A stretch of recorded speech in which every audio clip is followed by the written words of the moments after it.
1857 के गदर की नाकामी के बाद अंग्रेज़ों ने मुग़ल बादशाह बहादुर शाह ज़फ़र को उनकी बेगम हज़रत ज़ीनत महल के साथ रंगून भेज दिया था।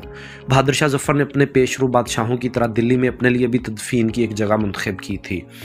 मेहरवली में कुतुब मीनार के नज़दीक ज़फ़र महल में बादशाह ने अपनी कब्र की जगह मुतय्यन की थी और 2 कब्रों के दरमियान वो जगह आज भी खाली है। ज़फ़र की कब्र को रंगून से दिल्ली मुंतकिल करने का हुकूमत का तो कोई इरादा नहीं, लेकिन हुकूमत मुग़लिया सल्तनत के आखिरी बादशाह की इस ख्वाहिश को यादगार की शक्ल में तामीर करने पर गौर कर रही है। ज़फ़र महल अकबर शाह सानी ने तामीर करवाया था, लेकिन उनके पोते बहादुर शाह ज़फ़र ने इस महल में एक बड़े गेट का इजाफा किया। इस बुलंद दरवाजे पर बाब ज़फ़र लिखा हुआ है। मोरखीन के मुताबिक उनके हमरा उनकी एक बड़ी बेगम और 2 बेटे भी रंगून गए थे। रंगून में इन्हें पूरे आराम और आसाइश से रखा गया था। उनकी देखभाल के लिए एक डॉक्टर भी था। उनके अखराजात का तखमीना लगाकर ग्रांट भी मिलती थी। उनको मुलाजम भी मिले हुए थे, लेकिन लिखने पढ़ने की आज़ादी नहीं थी। कलम का आगाज़ उन्हें ना दिया जाए और यह बाकायदा हुक्म था, और उन्हें किसी से मिलने जुलने की आज़ादी भी नहीं थी। बहादुर शाह ज़फ़र हर बरस गर्मी के दिनों में 3 माह के लिए मेहरवली के इस महल में गुजारा करते थे, और उनके हमरा बेगम ज़ीनत महल भी हुआ करती थी।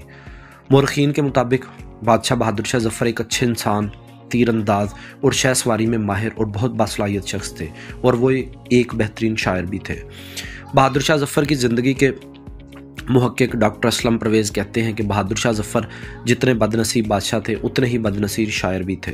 ज़फ़र को हमेशा ही इस बात का एहसास था कि हिंदुस्तान के बादशाह तो वो हैं, लेकिन सिर्फ नाम के हैं, और अमली तौर पर वो अंग्रेज़ों के वजीफ़ा ख्वार हैं।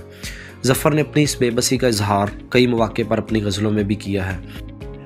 1857 के गदर की नाकामी के बाद अंग्रेज़ों ने मुग़ल बादशाह बहादुर शाह ज़फ़र को उनकी बेगम के साथ रंगून महल भेज दिया था। मलका विक्टोरिया का मुजस्मा रावलपिंडी में माल रोड और मरी रोड के संगम पर नस्ब था। 1956 में नहर स्वीज़ के बहरान के दौरान मुजाहिरीन के गज़ब का निशाना बना और उसे वहां से हटा दिया गया, और इसके बाजू भी शायद इसी दौरान टूटे, लेकिन आजकल यह मुजस्मा इस्लामाबाद में बरतानवी हाई कमीशन की इमारत में मौजूद। नवाब ज़ीनत महल की उम्र अभी 34 बरस थी जब शाह हिंदुस्तान को जलावतन किया गया। जवां साल बेटे जवां बख्त मिर्ज़ा को तो अंग्रेज़ों ने कत्ल कर दिया था। नन्ना पोता बच गया था। एक मुलाजमा थी, ये थी कुल सल्तनत। मलका को मशवरा दिया गया कि बूढ़े बादशाह के साथ रंगून जाने से बेहतर है यहाँ रह जाओ। जवाब था जीना मरना बादशाह हजूर के साथ। रंगून के कैद खाने में मुग़ल शाही ख़ानदान के साथ जो सलूक किया गया वह दुनिया के किसी शाही ख़ानदान के साथ नहीं हुआ। 10 बरस इस तंगो तारीख गैराज में गुजारे। हुसन जवानी सब मलाल में मिलिया मेट हो गए। अपने सामने अपने पोते को दम तोड़ते देखा। अंग्रेज़ कमिश्नर डेविस ने दवाई तक नहीं पहुंचने दी, और अपने बादशाह हजूर के लिए ताज़ा हवा की खातर सिफाक दारोगे से मिन्नत समाजत करती रहती। 87 वर्ष की उम्र में बरोज़ जुमा 7 नवंबर 1862 को सुबह 5 बजे हिंदुस्तान के बादशाह को गुमनाम कब्र में उतारा गया। अकेली मलका लाश के पास बैठी आंसुओं के मोती बखेरती रही। अंग्रेज सिपाहियों ने मलका को धक्के देकर लाश उठाई और जल्दी जल्दी दफनाकर कब्र में चूना डाल दिया गया। अंग्रेज कमिश्नर के बकौल मोहम्मदन रोल की आखिरी निशानी भी मिट गई। फरमान जारी हुआ कि बादशाह का कोई भी रिश्तेदार वारिस होने का दावेदार नहीं होगा, हालांकि वर्सा जिंदा थे।